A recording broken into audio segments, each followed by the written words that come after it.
हल्के पीले रंग का बया या बुनकर प्रजाति का यह नन्हा सा पक्षी घास के छोटे छोटे तिनकों और पत्तियों को बुनकर लांटेन की तरह लटकता बेहद ही खूबसूरत घोंसले का निर्माण करता है। इसलिए बुनकर पक्षी और टेलर बर्ड भी कहा जाता है। इसी कुशलता के कारण इन्हें पक्षियों का इंजीनियर कहा जाना तनिक भी गलत न होगा।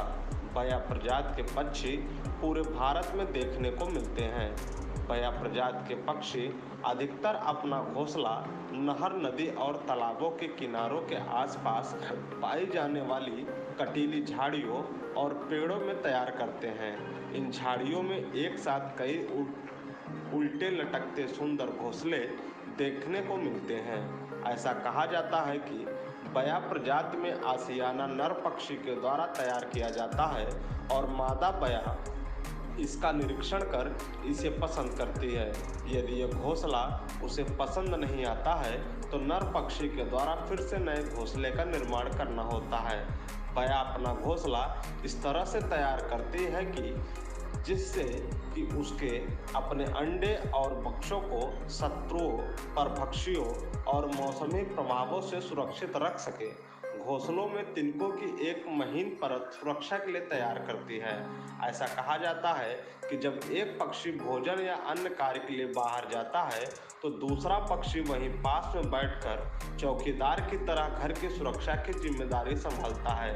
यदि कोई खतरे का आभास होता है तो वह ची ची की आवाज़ करके सभी पक्षियों को सचेत कर देता है।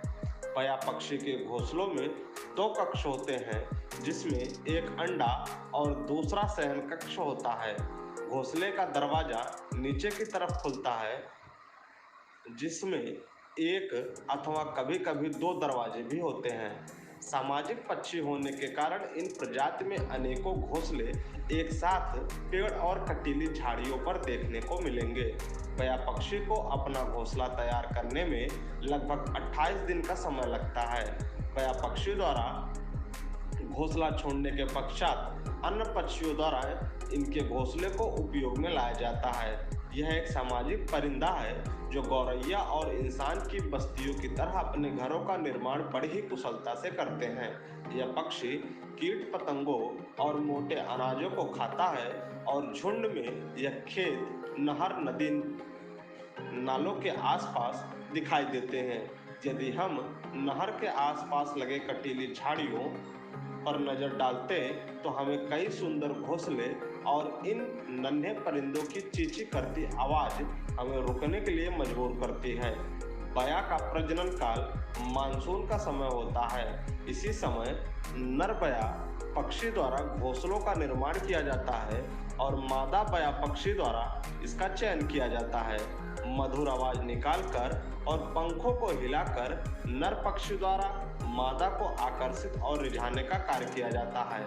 एक समय था जब इन पक्षियों की चहचहाहट बहुत दूर तक सुनाई देती थी और इनके दीदार खेत, खलिहान और नदी नालों के आसपास आसानी से हो जाते थे, लेकिन अब बहुत ही कम देखने को मिलते हैं। आज यह पक्षी संकट की घड़ी से गुजर रहे हैं क्योंकि इन्हें रहने के लिए अब सुरक्षित स्थानों की कमी हो गई है और इनके घोंसले सिर्फ सुंदरता के लिए घरों में लटकाए जा रहे हैं।